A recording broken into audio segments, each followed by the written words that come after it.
ஒரிசாவில் நெல்லுக்கு 3100, சத்தீஸ்கர்ல நெல்லுக்கு 3100, இங்க 2350. நம்ம என்ன சொல்றோம், இந்தியா பின்னாடி இருக்கு, தமிழ்நாடு வளர்ந்துருச்சுங்கிற. ஆனா வேளாண்மை பொறுத்த வரைக்கும் மற்ற மாநிலங்களை காட்டிலும் தமிழ்நாடு மிகவும் பின்தங்கி. தமிழக பட்ஜெட், வேளாண் பட்ஜெட் எல்லாம் ஹெல்ப் பண்ணலையா தோழர்? இது வேளாண் பட்ஜெட் 5வது பட்ஜெட். இந்த பட்ஜெட்டால என்ன மாற்றம் வந்திருக்கு? ஒரு ஒயிட் பேப்பர் வைங்கன்னு சொன்னோம், ஒரு ஆய்வறிக்கை வைங்கன்னு சொன்னோம். சராசரி 30,000 கோடிக்கு பக்கத்துல பூராமே மானிய திட்டம்.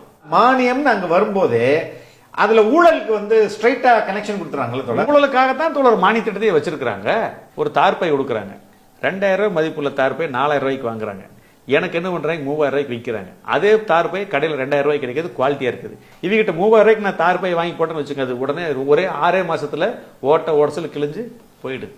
இந்த மாதிரி ஒவ்வொரு பொருளும் பாத்தீங்கன்னா தரமில்லாத பொருளை அதிக விலை கொடுத்து வாங்கி அதை ஒரு 50% தள்ளுன்னு சொல்லி போட்டு ஒரு தொகைக்கு விற்கிறாங்க. ஆனா அந்த பொருள் அதை விட குறைவான சந்தையில் எனக்கு கிடைக்குது, தரமான பொருளா கிடைக்குது. இந்த சொட்டு நீர் மனைன்னு ஒண்ணு இருக்குது. ஒரு 1 லட்சம் ரூபாய் உங்களுக்கு பில்லு போடுறாங்கன்னு வச்சுக்கோங்க. அந்த 1 லட்சம் ரூபாய்க்கு கையில் 20,000 பணம் வாங்கிக்குவாங்க. அப்போ 1,20,000 ஆகி போச்சா? 1,20,000 ரூபாய் பொருள்ல நான் அதே பொருளை அதே கம்பெனில நான் நேரடியாக கேஷ் கொடுத்து நான் பர்ச்சேஸ் பண்ணா 50,000 பர்ச்சேஸ் பண்ணலாம்.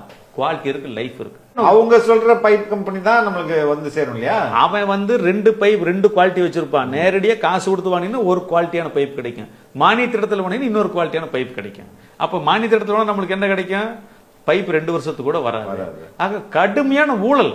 ஒரு வேளாண்மை துறை விவசாயிகள் உற்பத்தி செய்யற பொருளை போய் சந்தைப்படுத்துற வேலை பார்க்கணும். ஆனா இவங்க என்ன பண்றாங்க, கம்பெனி உற்பத்தி செய்யற விதை, உரம், மருந்து, இயந்திரங்களை கொண்டு மானிய திட்டங்கிற பேர்ல எங்கிட்ட திணிச்சிட்டு இருக்காங்க. இதுக்கு கேட்ட பட்ஜெட் 40,000 கோடி ஒதுக்குன்னு சொல்லியிருக்காங்க. இந்த வேளாண்மைக்கான தண்ணீர் நிலை அறிக்கையும் சரி, இதுக்கு முன்னாடி நடந்தாலும் சரி, நிறுவனங்கள் தான் சம்பாரிச்சிட்டு இருக்குது, விவசாயிகள் சம்பாதிக்கவே இல்லை. முழுக்க முழுக்க வேளாண்மை துறையில ஊழல்.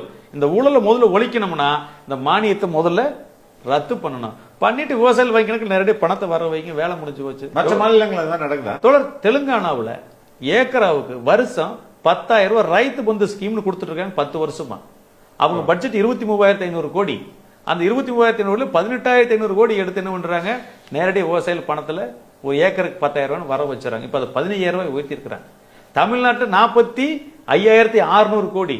இதுல நாம 1,51,00,000 விவசாய நிலம் வச்சிருக்கிறோம். ஏக்கருக்கு பிரிச்சு கொடுத்தோம்னா ஒரு ஏக்கராக்கு 20,000 ரூபாய் பிரிச்சு கொடுக்க முடியும். வருஷத்துக்கு 30,000 கோடி தான், மீதி 15,000 கோடி இருக்குது. 30,000 கோடி விவசாயிக்கு நேரடியாக அவங்க வங்கி கணக்கில் பணம் போகும்போது கிராம பொருளாதாரம் எவ்வளவு உயரும். விவசாயிகள் அவங்களுக்கு தேவையான பொருள், தரமான பொருள் அவங்களே வாங்கி போறாங்க. இந்த கல் இறக்கறதுக்கு அனுமதி கொடுத்தாங்கன்னா அதுல ஒரு குடும்பத்துக்கு ஒரு மாசம் 15,000 வருமானம் வரும். ஒரு ஏக்கருக்கு 20,000 இதுல மானியம் வரும். அப்படி இருந்தா மட்டும்தான் நீ விவசாயிகள் இந்த விவசாயிகள் தமிழ்நாட்டில் இருப்பாங்க. இல்லாட்டி வாட்ச்மேன் வேலை தான். அது நிலைமை யதார்த்தமா இருக்குது.